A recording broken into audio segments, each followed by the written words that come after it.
বন্ধুরা, সাজানো প্রশংসা চ্যানেলের একটি ভিডিওতে তোমাদের অনেক অনেক স্বাগত জানাচ্ছি। ভিডিওটা করছি অবশ্য করে পিয়াকে নিয়ে। না, ভিডিওটা তোমরা যখন পাবে তখন হয়তো হতেও পারে পিয়া তো সন্ধেবেলাও ভিডিও ছাড়ে, হয়তো সেই ভিডিওটা তোমরা পাবে। আমি ভিডিও করছি কালকের ভিডিওর ওর কিছু কথা নিয়ে।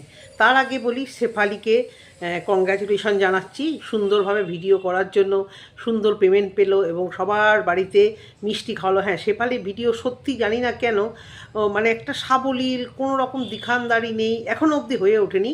পরে না জানি কী হবে। যেমন ছন্দারও ভিডিওতে একদম নর্মাল যেগুলো হয় নর্মাল, পিয়ার ভিডিও দেখে নর্মাল আমিও শিখে গেছি। হ্যাঁ, তো এটা এই জায়গাটাতে নর্মালটা বলতেই হবে। তো যেরকম ভিডিও হয় ছন্দার একদম সেই রকমই, কোনো রকম মানে এক্সট্রা কিছু অর্ডিনারি বা কন্ট্রোভার্সি সে সমস্ত কিচ্ছু থাকে না। খুব সুন্দর ভিডিও। জানি না কেন ওর কথাগুলো সবথেকে ভালো লাগে, যে ওর বাচ্চাগুলো যে ভিডিওটা স্টার্ট করে দুর্ধর্ষ লাগে আমার, জানি না কেন। হ্যাঁ, আমাদের এখানে অনেক বাচ্চাদেরকে ভিডিওতে দেখায় না, আয়ুষ পাপা বলো বা এইদিকে সন্ধ্যার মেয়ে বলো, সন্ধ্যার মেয়ে তো অতটা আসেই না সেরকমভাবে ক্যামেরার সামনে, কেন জানি না। সন্ধ্যা সেরকমভাবে মেয়েটার মানে অ্যাটিটিউডগুলো ঠিক ক্যাপচার করতে পারে না ও। আর ওর রান্না বা ওকে নিয়ে যতটা দেখায়, বাচ্চাটাকে একটু দেখালে মনে হয় ওটা বেটার হতো। তো সেই জায়গা থেকে আমাদের মন্দিরার মেয়েকে দেখলেই যেরকম একটা জঘন্য রকম অ্যাটিটিউড করে, জানি না এরাও হয়তো অনেক দিন হয়ে গেলে ক্যামেরা এখনও ফেস সেভাবে করতে পারেনি বলে হয়নি। তো পমি ভিডিওটা শুরু করে এত সুন্দরভাবে, মানে স্টার্টিংটা করে এত মিষ্টি লাগে, প্লাস হ্যাঁ চেষ্টা করে, নাচেও বেশ ভালো, যার জন্য সাকসেসের ফল হবেই। আর ওর ভিডিওগুলো আমি দেখি মাঝে মধ্যেই দেখি, মোটামুটি ভালো ওর চ্যানেল অনুযায়ী, মানে 1022 সামথিং সেই চ্যানেল অনুযায়ী ওর দেখো এখনই ও পেমেন্ট পেয়ে গেল। অনেকের 5-6 হাজার সাবস্ক্রাইবার হয়ে যায়, তাও কিন্তু পেমেন্ট পায় না। অ্যাকচুয়ালি ভিউজটা তো ঠিক ম্যাটার না। এই যে আমার চ্যানেল, ছোটো চ্যানেল, কিন্তু আমার থেকে অনেক বড় বড় চ্যানেল দেখেছি 15-16 হাজার, সেই ভিউজ তাদের ধরো 50-100। তো সেই তুলনায় আমি অনেকবারই মোটামুটি পেমেন্ট পাওয়ার মতো কিছু বলেছি, কিছু করেছি। অ্যাকচুয়ালি রেগুলারিটি আর অনেকটা তোমার ভাগ্য আর ভিউয়ার তোমাকে। আবার আমার থেকে অনেক ছোটো চ্যানেলের ভিউজ অনেক বেশি, মানে ছোটো চ্যানেল মানে সাবস্ক্রাইবার ছোটো বড় তো আর এখানে ওইভাবে না, সাবস্ক্রাইবার যার কম তারও হয়তো ভিউজ অনেক বেশি হয়। তো ভিউজটাই অ্যাকচুয়ালি ম্যাটার করে, সে তুমি সাবস্ক্রাইবার তোমার মোটামুটি একটা যাই হোক। হ্যাঁ, তো যাই হোক, খুব ভালো লেগেছে সবার বাড়িতে গিয়ে কোনো কন্ট্রোভার্সি ছাড়া সুন্দরভাবে পিয়াকে এবং ছন্দাকে হ্যান্ডেলিং করে। দোলের সময় কেউ এত সুন্দরভাবে ভিডিও করেনি, ও যতটা সুন্দর করে পিয়া ছন্দার ভিডিওটা সবার সামনে একসাথে দোল খেলা ভিডিওটা এনেছে। সেই ভিডিওতে ভালো ভিউজ হয়েছে ওর, মোটামুটি বোধহয় 10,000 মতো ভিউজ কি 11,000 ভিউজ হয়েছে।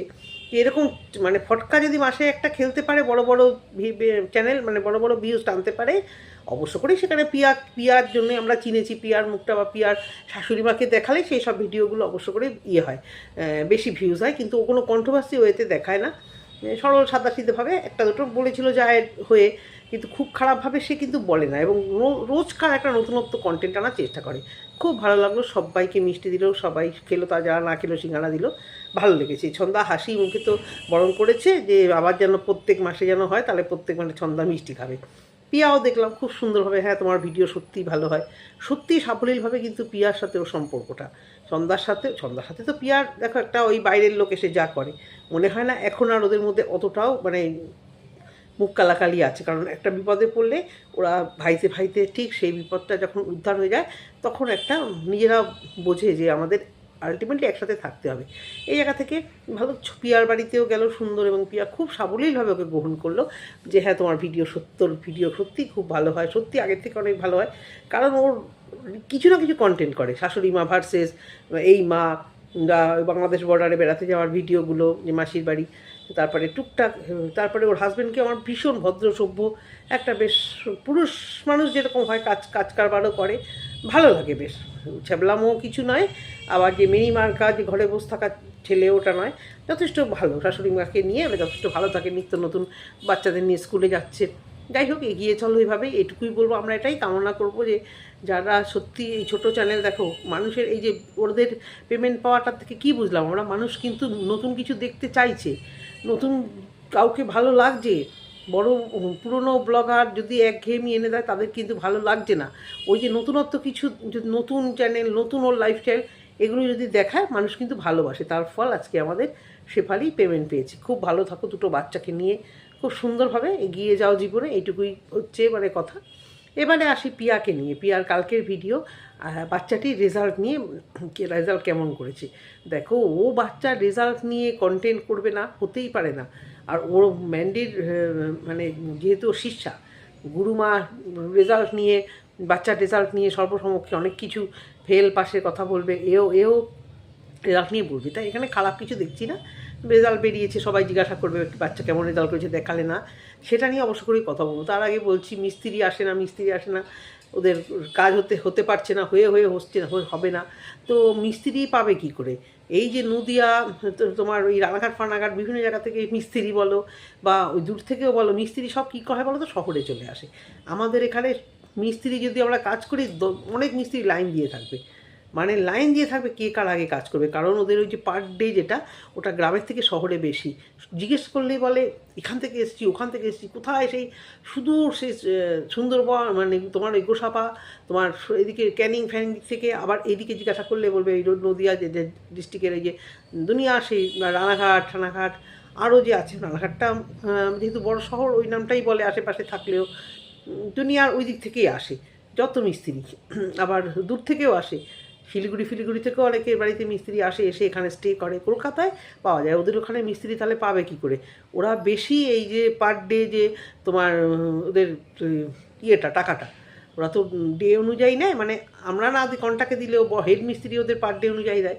সেটা যেহেতু শহরে ওরা অনেকটা বেটার পায়, সেই জন্য ওদের গ্রামে আসে না। ওদের ওখান থেকে নিশ্চয়ই শিলিগুড়িতে বেশি পায়, কোচবিহার বা জলপাইগুড়িতে অনেকটা বেশি টাকা পায়, তাই ওখানে চলে যায়। এটা একটা সমস্যা সত্যি কথাই গ্রামে। তারপরে কাজ অফ রাখলে তো ওরা কাজ ধরেই নেয়, কারণ ওরাও তো খুব নিডি না, ওদেরকেও তো কাজ করতে হবে। যাই হোক, ভালো লাগলো। এবারে আসি অবশ্য করেই পিয়ার রেজাল্টের কথা। হ্যাঁ, বাংলা মিডিয়াম থেকে ইংলিশ মিডিয়ামে টানতে গেলে খুব খুব প্রয়োজন। কিন্তু পিয়ার কমেন্ট বক্সে দেখি একজন লিখেছে যে কে বলে যে বাংলা মিডিয়াম থেকে কিছু হয় না, আমাদের বিদ্যাসাগর, তারপরে বিভিন্ন রকম মনীষী ঋষিদের নাম করলো। শোনো, সেই যুগটা না অনেক আগে। আমাদের রবীন্দ্রনাথ ঠাকুর কোনোদিন স্কুলেই যায়নি, কিন্তু আজও আমরা রবীন্দ্রনাথ ঠাকুরকে ভাঙিয়েই কিন্তু তার ওই রবীন্দ্রসঙ্গীত, তার ওই লেখা, তার ওই মানে নীতিটা, তার প্রিন্সিপাল, সেটাতেই কিন্তু আমরা এখন অবধি বেঁচে আছি। আমরা ফাংশানে রবীন্দ্র নৃত্য ছাড়া আমরা চিন্তাই করতে পারি না। সেই রবীন্দ্রনাথের গান আমাদের সারাক্ষণ গুনগুনাতে হয়। গান শিখতে গেলে ফার্স্ট রবীন্দ্রসঙ্গীত দিয়ে শুরু করে, মানে রবীন্দ্রনাথকে নিয়ে আমরা এখনও চলছি। এবং মনে হয় আমাদের আরও নেক্সট সব জেনারেশনে চলবে, কিন্তু যুগের সঙ্গে তাল মিলিয়ে কিন্তু চলতে হয়। এই যুগে যদি আমি বাংলা বা ইংলিশ ইংলিশ ঘরে বসে পড়ি, তাহলে আমার ভাত হজম হবে না। দেখো, এই গ্রামের এদের কাছে হয়তো ইংলিশ মিডিয়ামটা একটা বাহাদুরি, ইংলিশ মিডিয়ামে পড়াটা একটা বাহাদুরি, একটা দিখানদারি। ওর বাচ্চা পড়ছে, আমিও পড়ছি, কিন্তু সব ইংলিশ মিডিয়ামে পড়া কিন্তু এখনকার দিনে নিড হয়ে গেছে। তুমি কম্পিউটার, ল্যাপটপ বা কোনো জায়গায় তুমি মানে কাজ করতে গেলে প্রচণ্ডভাবে তোমাকে ইংলিশটা জানতে হবে। আর সেই জন্যই ইংলিশটা তুমি এখানে কলকাতায় যেখান থেকে হোক, তুমি এদিক থেকে যদি তুমি খড়গপুর পার করো, তোমার এই ভাষা আর কেউ বুঝবে না, মানে কেউ জানেই না। তুমি তোমার মধ্যে কথা বলছো ঠিক আছে, কিন্তু তুমি কোনো কাজ কোনো কিছু করতে পারবে না। তোমাকে কথা বলতে হবে অবশ্য করে হিন্দি ইংলিশ দুটোই জানতে হবে, আর তোমার সমস্ত কিছু কাজ ইংলিশে। অনেকেই এখনও ভাবে এই ইংলিশে পড়াচ্ছে বাহাদুরি দেখাচ্ছে, কিছু মানুষের মেন্টালিটি, কিন্তু না। তাহলে এত বাহাদুরি সবাই, এই দিন আনি দিন খাওয়ার লোকও ইংলিশ মিডিয়ামে পড়াতে যেত না। কারণ তারা জানে কি আমরা কষ্ট করেছি, তাদের বাচ্চাটা যেন একটু ভালোভাবে কাজ করে, মানে ভালো হয়ে কিছু চাকরি বাকরি করে। আর চাকরি বাকরি বা একটা অ্যাপ্লিকেশন যা কিছু করতে যাবে, এখন তো মানে এতটাই মানে তোমার নেটের যুগ, এতটাই তোমার মোবাইল ল্যাপটপ এইসবের মধ্যে মানুষ নিজেকে মানে করতে হবে বাধ্য। লকডাউনের পর থেকে আরও ব্যাপারটা বাধ্য আরও। তো সেখানে বাংলা মানে ইংলিশটা জানাটা খুবই দরকার। এবার বাংলা মিডিয়ামে পড়েও যে কিছু হচ্ছে না তা না, সেক্ষেত্রে তার ইংলিশটা, ম্যাথটা প্রচণ্ডভাবে স্ট্রং হতে হবে।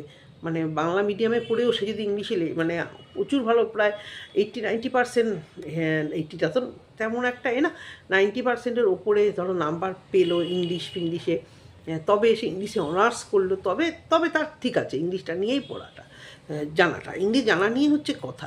এবার বলি আয়ুষ ছেলেটি খুব ইন্টেলিজেন্ট, কারণ যেভাবে ও মানে, কারণ প্রিয়া এমনি বুদ্ধিগুলো আছে। প্রিয়া হয়তো অনেক পড়াশুনো হয়তো করে উঠতে পারেনি, ওরা যদি একটু চান্স পেত পড়াশুনো করার, হয়তো দেখো গ্রাম থেকে আলটিমেটলি তো মানে একটা জায়গা করেছে, যে গ্রামে আমরা কলকাতায় বসেই আমরা 5 বছর আগে, আমি বলছি ইউটিউব সম্পর্কে আমার কোনো জ্ঞান ছিল না, কারণ কখনো দরকার পড়েনি। আমি দেখলে জোর বেশি ফেসবুক, সেই সময়ও ছিল না আর সেই ইয়েও ছিল না। আজ থেকে 5 বছর আগে ছিল কি আমার স্মার্টফোন, বলতে পারবো না কবে আমার স্মার্টফোন হয়েছে, আমিও ঠিক বলতে পারবো না। তবে মনে হয় 2018-19-এই হয়েছে, 18 কি 19 হয়তো হবে। তখন আমি শুধুই 5 বছর হয়ে গেছে গো। হ্যাঁ, তো যাই হোক, ইউটিউবটা আমি দেখতামই না, কিসে ভুল করলাম বোধহয়।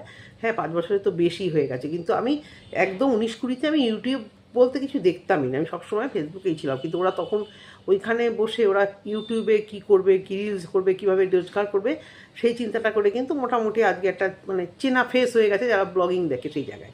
সেই দিকটা ঠিক আছে, কিন্তু এই যে বাচ্চার রেজাল্ট সর্বসমক্ষে ভালো হয়নি বা ভালো হয়েছে বলছো, প্রিয়া তুমি যে বলছো 70% বা 80 নাম্বার, এটা তোমাদের কাছে অনেক বেশি নাম্বার, এটা কিন্তু সত্যি কথা। প্লাস আয়ুষটা কিন্তু অসুস্থ, ওর কাছে ও যদি 40%ও পায় তাও ওটা খুব বেশি নাম্বার, কারণ ছেলেটার শরীরটা ভালো যায় না। এটা তোমাকে খুশি থাকতে হবে। এখন তো দেখছি মনে হচ্ছে তুমি কেন ফার্স্ট হলো না, কেন সেকেন্ড হলো না, তোমার মানে এই হতাশা। তুমি যদি এই হতাশা করো আর বাচ্চার সামনে যদি বলো, এটা খুব খারাপ। তুমি হয়তো মুখে বলছো না, মুখে হয়তো বলছো তুমি খুব খুশি, কিন্তু বলছো ও ফার্স্ট হলো না কেন, কোনো দিন ফার্স্ট হবেই না। আচ্ছা, অতই সহজ নাকি? অতটাই কি সহজ? ইংলিশ মিডিয়াম স্কুলে দিয়ে দিলাম, আর গুতিয়ে গুতিয়ে বাচ্চাকে দিয়ে পড়িয়ে আমি ফার্স্ট সেকেন্ড থার্ড করবো, হলে তো অবশ্যই ভালো। অতটাও বোধহয় সহজ নয় তুমি যেটা ভাবছো। প্লাস ছেলেটা তো অসুস্থ একটা বাচ্চা, অর্ধেক দিন স্কুলে যেতে পারছে না। তুমি কলকাতায় আসছো, তোমার ছোটো বাচ্চাটা শরীর খারাপ, তালে গলে বাড়িতে শ্বশুরমশাই মারা যাওয়া, এখানে শিফট ওখানে শিফট, এর মধ্যে যে বাচ্চাটা এইটুকু নাম্বার পেয়েছে তো অনেক। আর হ্যাঁ, ফার্স্ট টার্মের থেকে সেকেন্ড টার্মের নাম্বার অনেক বেশি ওঠে, যেমন টেস্টের থেকে ফাইনাল টার্মে বেশি হয় না আমাদের, সবসময় আমাদেরও তো তাই হয়েছে। টেস্টে একরকম মানে চেপে চেপে নাম্বার, ফাইনাল টার্মে তার ডবল নাম্বার হয়ে যায় ম্যাক্সিমাম ক্ষেত্রেই। তো এখানেও তাই, ফার্স্ট টার্মে যেহেতু প্রথম ধাক্কাটা খায় একটা ক্লাসের, অবশ্য করেই 7টা টাফ, 9টা টাফ, এইভাবে একটা ক্লাস একটু হালকা, একটা ক্লাস আর একটু টাফ। প্রত্যেকটা ধাপেই যেহেতু উঁচু ক্লাসে উঠছে, বয়সের সাথে টাফ হবেই, কিন্তু টিচাররা ওটা জানে যে ফার্স্ট টার্মে একটু এলোমেলো হবে, এবং ফার্স্ট টার্মে ওয়ার্নিংটাও দেয় যে ফার্স্ট টার্মে দেখো তুমি কী নাম্বার পেয়েছো, যাতে তুমি ফাইনাল টার্মে ভালো করে আরও পড়ো। তো টিচাররাও চেপে নম্বর দেয়। সেই ক্ষেত্রে তুমি বলছো ওর খাতায় ভালো নম্বর হয়নি তো হয়নি। এই সব নিয়ে যদি চিন্তা করো তুমি, এর থেকে বাজে কাজ আর কিছু হবে না, এর থেকে খারাপ চিন্তা আর কিছু হবে না। কারণ তোমার বাচ্চাটার শরীর ভালো না, আগে দেখতে হবে ওর শরীর, হ্যাঁ, তারপরে গিয়ে ওর রেজাল্ট। আর বাচ্চারা এরকম ছোটোখাটো ভুলই করে, সব বাচ্চারাই, তোমার বাচ্চা একা না, দুনিয়ায় যত বাচ্চা আছে সিলি মিস্টেকগুলো ওরা করবে, আর সেটাই হচ্ছে এক্সাম, সেটাকেই বলে এক্সাম। বাচ্চা সবাই পড়ছে, সবাই একরকম পড়ছে, কিন্তু মার্কস পাওয়ার সময় বাচ্চা বলো বড় বলো সবাই সব পায় না কেন অ্যাপ্লাই করলেও, কারণ সিলি মিস্টেকগুলো যারা করে, এই সিলি মিস্টেকগুলো তোমাকে প্র্যাকটিস করাতে হবে, প্রচণ্ডভাবে প্র্যাকটিস করিয়ে বাচ্চার ভয় কাটিয়ে পরীক্ষা নিতে হবে, বাড়িতে বারবার করে পরীক্ষা নিতে হবে, যে যেখানে পড়তে দেবে সেই টিচার যেন বারবার ওর এক্সামটা নেয়, একদম এক্সামের মতো এক্সাম, তবে ওই সিলি মিস্টেকগুলো ওর চলে যাবে। ভালো করেছো ওর সামনে বলোনি, 100বার এই কথাটা বলা উচিত, কিন্তু তোমার ছেলে অনুযায়ী আয়ুষের যা শরীর খারাপ হয়, বা তোমরাও তো সত্যি খারাপ লাগে বলতে, বিশাল কিছু একটা পড়াশুনো করো, সেই অনুযায়ী আয়ুষের যদি কিছু সাবজেক্টে 80% পায়, 75% পায়, আমি তো বলবো যথেষ্ট। মানে তোমার জায়গায় আমি হলে প্রচণ্ড খুশি হয়ে বলতাম যে আমার ছেলে প্রচণ্ড ভালো রেজাল্ট করেছে। কি চাও বলো তো, এখনও বলে যাচ্ছ। আর তুমি কি ভালো কমেন্ট দেখতে পাও না তোমার কমেন্ট বক্সে প্রিয়া? খারাপ কমেন্ট এক বেছে বেছে চোখে পড়ে, উত্তর দিতে আসার জন্য পড়ে যাও। একদম ভালো কমেন্ট তো গিয়ে দেখি না, যারা ভালো কমেন্ট করে তারা তো তোমাকে ভালোবাসে, সেইগুলো দেখে কখনো একটু ভালো করে ভিডিও করো তো। তোমরা এরকম বলেছো, ধন্যবাদ। সবসময় তোমার ভিডিও, যখনই তুমি ভিডিও দেবে, তোমার ভিডিওর মধ্যে এক খাটনি, আর তোমার এই তোমরা এই বলেছো, তোমরা সেই বলেছো। হ্যাঁ, উনুন নিয়ে যে কথাগুলো বলেছে তা সত্যি কোথায় বাস করে আমিও জানি না। একটা বাড়িতে যদি খেতে না পারে, রান্না না হয়, সেখানে অত নিয়ম কোথা থেকে আসে? তার জন্য ওর পরিবারে ক্ষতি হবে। আর যদি বাচ্চাগুলোকে না খাইয়ে রাখে, তাহলে তো এমনিই ক্ষতি হবে। ও উনুন বানানোর চক্করে চৈত্র মাস আর এই ভাদ্র মাস বৈশাখ মাস মেনে যদি ও উনুন না বানায়, বাচ্চাগুলোকে না খাইয়ে রাখে, তোমরা গিয়ে খাইয়ে দিয়ে আসবে না তো? নাকি তোমরা গিয়ে বাচ্চাগুলোকে অভুক্ত রেখে শরীর খারাপ করাবে? সে তো আরও খারাপ। তার থেকেও ভালোই করেছে, আগে তো খাওয়া, যে কোনো মানুষের আগে খাওয়া। মানুষ কোনো কিছু চিন্তা করে না, পেটের দায় হচ্ছে, চান না করে থাকা যায়, পেটের দায়ের মতো দায় আর কিছু আছে? চান না করে মানে অনেক কিছু না করে জীবনে বাস করা যায়, এক জামা পরে থাকলো যদি পসিবল হয়, কিন্তু পেটে তোমাকে দিতেই হবে। সে নুন ভাত খাও ফ্যান ভাত খাও, যা যে যেরকম খায়। তো সেই জায়গা থেকে উনুন বানানোর নিয়ে আমি অন্তত কোনো ভুল দেখছি না। একদম ঠিক। আমার রেজাল্টটা নিয়ে ওর বলার ছিল যে বাংলা মিডিয়াম থেকে ইংলিশ মিডিয়ামে আসলে অবশ্য করেই তার একটা হিউজ পরিবর্তন দেখা যায়। আর যেটা আরেকটা কানে লাগলো, পিয়া একদম আমার ভিডিও দেখে একদম। কারণ আমি এটা বলেছিলাম আমার বাচ্চাদের স্কুলে বা আমার হাজব্যান্ডের স্কুলেও বেঙ্গলিতে কথা বললেই একটা পানিশমেন্ট দেয়। আমার ছেলেমেয়েদের স্কুলে তবু কমেছে। আমার হাজব্যান্ড যেহেতু আইসিএসসি বোর্ডে এই নিয়মটা বেশি করা, সিবিএসসির থেকেও আইসিএসসি মিশনারি স্কুলগুলোতে এই ফাদাররা এই নিয়মটা মানে অনেকটা বেশি স্ট্রিক্ট, যে তুমি কিছুতেই তুমি স্কুলের গেটে প্রবেশ করলে তুমি একটা মানে বাংলা ক্লাস ছাড়া তুমি আর বাংলা কথা বলতে পারবে না। তো পিয়া বললো আমার মনে হয় না পিয়া যে তোমাদের যে গ্রাম সেখানে বাচ্চাদের ইংলিশে কথা না বললে শাস্তি দেবে, এটা মনে হয় না। কারণ আমি দেখেছি আমার দিদিদের বাড়ির ওইদিকেও বাংলা মিডিয়ামেও পেরেন্ট টিচার্স মিটিংয়ে কিন্তু টিচাররা নাকি বাংলাতেই পেরেন্টদের সঙ্গে কথোপকথন করে, বাচ্চাও মোটামুটি বাংলা বলে। সেখান থেকে তুমি বলছো ইংলিশ না বললে পানিশমেন্ট দেবে না, তুমি আমাকে এই জিনিসটা বোঝাতে পারবে না। কারণ তোমাদের ওই গ্রামটায় যেরকমই হোক অনেক বাচ্চাই ওরকম গ্রাম ঠাম থেকেই আসে। তো তোমার ছেলেও যেরকম ঢুকেই একদম ইংলিশ সেন্টেন্স বলা শুরু করে দিল, তোমাদের সাথে বলল, মানে কি গো অত সহজ? আর তোমাদের স্কুলেও সমস্ত বাচ্চারাই একদম গড়গড়িয়ে ছোটো ছোটো বাচ্চারা সব ইংলিশ বলছে। টয়লেটে যাওয়া, টিফিন খাওয়া, এই টুকটাক থ্রোয়িংগুলো একটু বলতে পারে। আর যে বন্ধুবান্ধবরা কথা বলছে সবাই ইংলিশে কথা বলতে পারে। অতটা বোধ হয় তুমি যেটা মানে লোককে দেখাতে চাইছো পিয়া না, এই মিথ্যে কথাগুলোর জন্য তোমাকে নিয়ে বসতে হয়। আমার এটা কিছুতেই মনে হয় না। এই মিথ্যে কথাগুলো বলো না, যে ওদের স্কুলের ভেতরে বাংলা কথা বললেই পানিশমেন্ট দেয়, এসব মিথ্যে কথা বলো না, আমার মনে হয় না। আর আয়ুষও যে একেবারে পুরো একদম ইংলিশ শিখে বসে গেল, ইংলিশে বড় বড় সেন্টেন্স বলছে, এই সমস্ত ভুলভালগুলো তুমি তোমার পাড়ার জায়দের বোঝাচ্ছ, পাড়ার রিলেটিভদের বোঝাচ্ছ। কে কবে কি বলেছে তোমার ছেলে কিছু হতে পারবে না, বাংলা করে বলে না, বাংলায় ঠিক করে বলে না, সে ইংলিশ কী করে বললো, সেটা নিয়েও তোমাকে বসতে হবে। ছেলের রেজাল্ট কে কন্টেন করবে, ভালো রেজাল্ট হয়নি খারাপ রেজাল্ট হয়নি সেটাও এক কথা, পাড়ার কে কী বললো তোমার ছেলের রেজাল্ট নিয়ে সেটাকে নিয়ে ঠুকে, আচ্ছা সে তো তোমার যদি ভিডিও দেখতেই পারে, যে তুমি জানো না যে সে ভিডিও দেবে, তার সাথে তো তুমি নাকি আবার কথাটা তাও বলো, অথচ এই কথাগুলো বলবে। আর এই জন্যই তোমার সম্পর্কগুলো খারাপ হয়, যে বলো না আমি সবার জন্য করি, আমার সম্পর্ক খারাপ হয়, এই তোমার এই পিরকি মারার স্বভাবের জন্যই। আর তোমার মনে বলছি না কখনো তোমার শান্তি নেই। এই যে বলছো আমি কোথায় নাই নাই বলি, তুমি হাসালে, তুমি সব সময় নাই রে টাকা নাই রে শুনতে শুনতে কান পচে গেল, যেন তুমি একদম মানে অতীব দরিদ্র একজন, তোমার কাছে কিচ্ছু নেই। অথচ তুমি কতগুলো টাকা রোজগার করো, তা সত্ত্বেও তোমার কাছে সব সময় একটা গ্যাস নিজের নামে নেই, এটা ভাবাই যায় না। সব সময় একটা মানে 2 নম্বরই কারবার করার চেষ্টা করো তোমরা, এই গ্রামের লোকেরা এগুলো বেশি করো। সবসময় কাগজপত্র তোমরা একটা গরমিল করো। এতদিন ধরে সংসার করছো, মায়ের নামে গ্যাস ইউজ করছো, এত আলসি। একটা গ্যাসের দোকানে গিয়ে নিজের নামে একটা গ্যাস নিতে এত আলসি লাগে। আবার তোমার মা আবার শুনছি কার নামে গ্যাস নিয়ে যায়, কেন তোমাদের কেওয়াইসি পেওয়াইসি দিতে হয় না গো? গ্যাসের দোকানে কেওয়াইসি আধার লিঙ্ক এগুলো কিছু হয় না?